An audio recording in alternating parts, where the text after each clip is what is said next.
So I'm going to use some non-scientific examples of how to think like a scientist. Because this is a big problem a lot of people have, even a lot of scientists or doctors, or as I like to call them, people who work as doctors, people who work as scientists. At the end of the day, getting an art degree doesn't make you an artist. It makes you a person with an art degree. So let's get some non-scientific examples to get your thinking going. Now, I live in Belarus.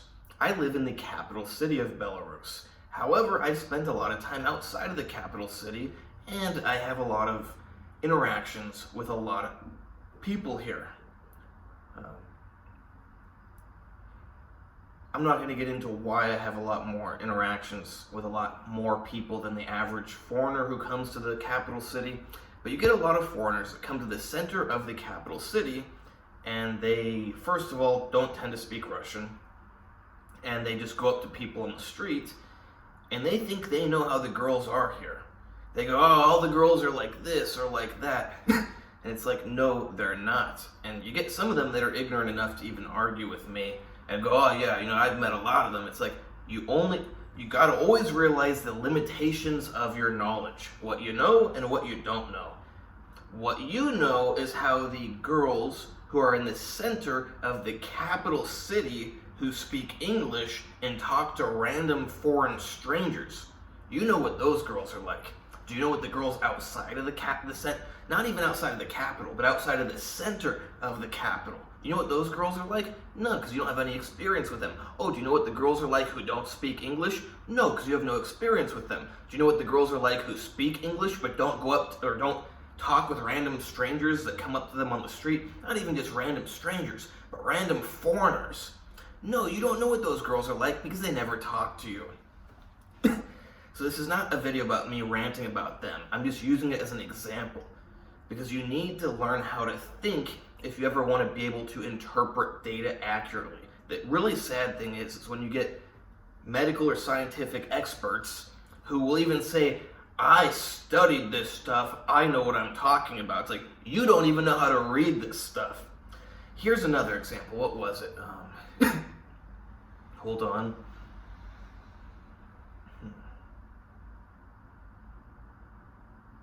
I was just talking with a friend of mine. I said something. That's how I got the idea for this video.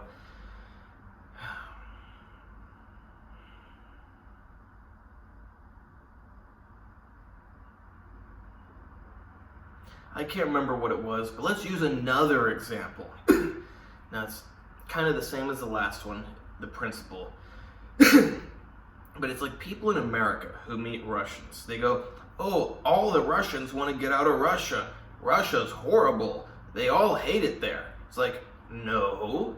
The Russians who left Russia, who you met in America, hate it there. You have not met a good sample of normal Russians. You've met a very small subset of Russians who didn't like Russia and wanted to get out of there. You realize you're making inferences on things you shouldn't make inferences on because you need to realize what the limitations of your sample group. Your sample group is only people that wanted to get out of there. Of course they all say that it's horrible there. Now you talk to the general population, you're going to get a vastly different answer.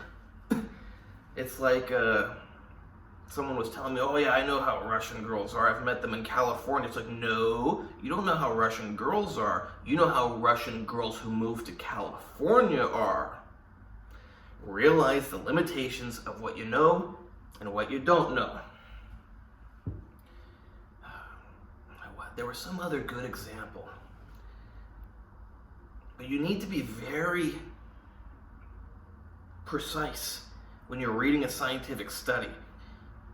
For example, a good one recently, and this was really obvious, but a lot of times it's not so obvious. A lot of times it's really not obvious. And you get even the experts who overlook the problems.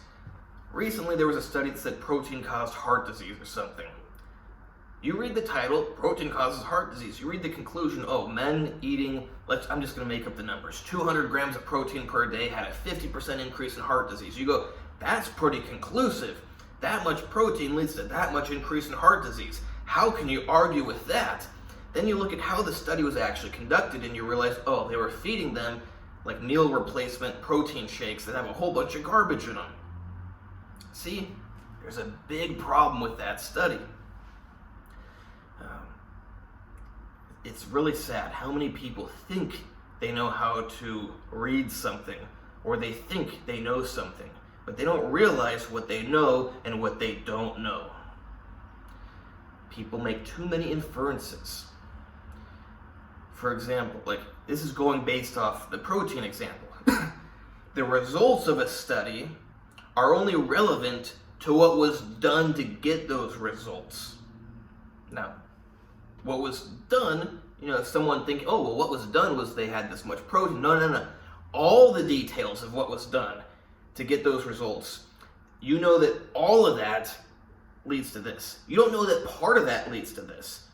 You know that when you do exactly that, it leads to this. If the study is legitimate, that's another thing. It's like, say there's a study where participants were given, half a liter of gin every day and their cholesterol gets better. Do you know that alcohol, like the study could say, half a liter of 40% alcohol a day leads to improvements in cholesterol. But then you read it and it's gin. Do you know that alcohol improves the cholesterol? No, you don't. It might just be something in the gin.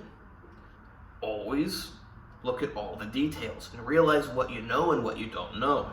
Stop making inferences.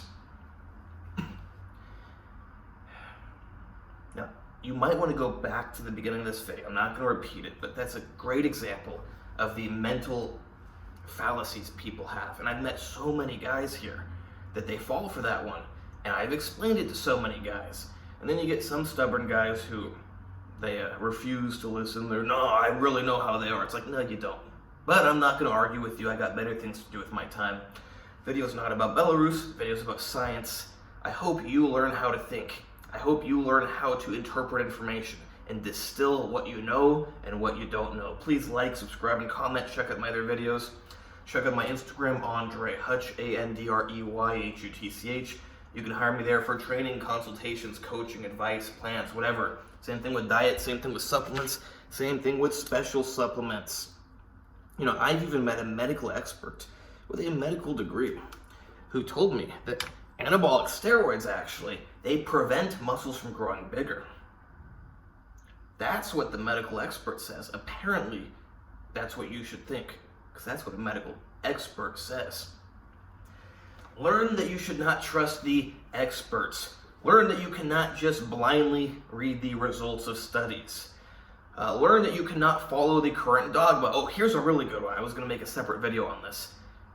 Why you shouldn't believe the current dogma in medicine.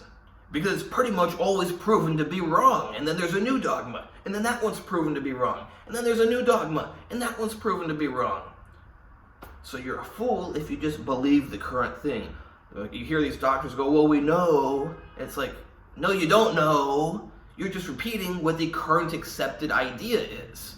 And that's going to probably be proven to be wrong. And you're going to go, well, we didn't know it was wrong. It's like, you didn't know anything. You're just repeating what someone else told you. You did no thinking. You don't have a brain. You are a repeater machine. You go to school, you read lines, and you repeat. You go to your medical conferences, you hear things, and you repeat. It's like I've heard a medical expert, an expert endocrinologist tell me that estradiol does not cause gynecomastia, and that's a big misconception. That in fact it is all prolactin, and estradiol is not important. Oh, really?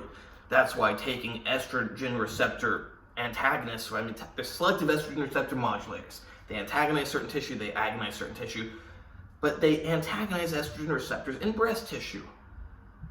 Get rid of your gynecomastia. Isn't it a shock that when you take aromatase inhibitors and you decrease your estrogen, that your gynecomastia is going to decrease? Isn't it interesting that when you introduce estrogen to somebody, they grow breast tissue? All of this is very, very, very, very, very strong evidence that estrogens grow mammary tissue, breast tissue. Yet you get experts that go, oh, no, it doesn't. That's a misconception. Because they heard some other expert say that, so they think it's truth. Remember, you can hire me on Instagram at AndreyHutch, AndreyHutch. You can also hire me on a monthly rate of $300 a month, but take it while it lasts because I'm going to be increasing prices very soon. Maybe to $400, but I think to $500. So lock in the $300 while you can. You can also hire me for $50 an hour, but that's why I say the $300 a month is better, because you get more. You can get more bang for your buck. Of course, if you pay and you just never call me, never text me or anything, you don't get any bang for your buck. But if you use the service you paid for, you get a lot of bang for your buck. I cannot give any medical advice. I can just give you a lot of good medical information, and then you can advise yourself what you want to do with that information. I can say what I would do with that information, and you can decide what you would do with that information. You can advise your dog to do something. I just can't advise you to do something.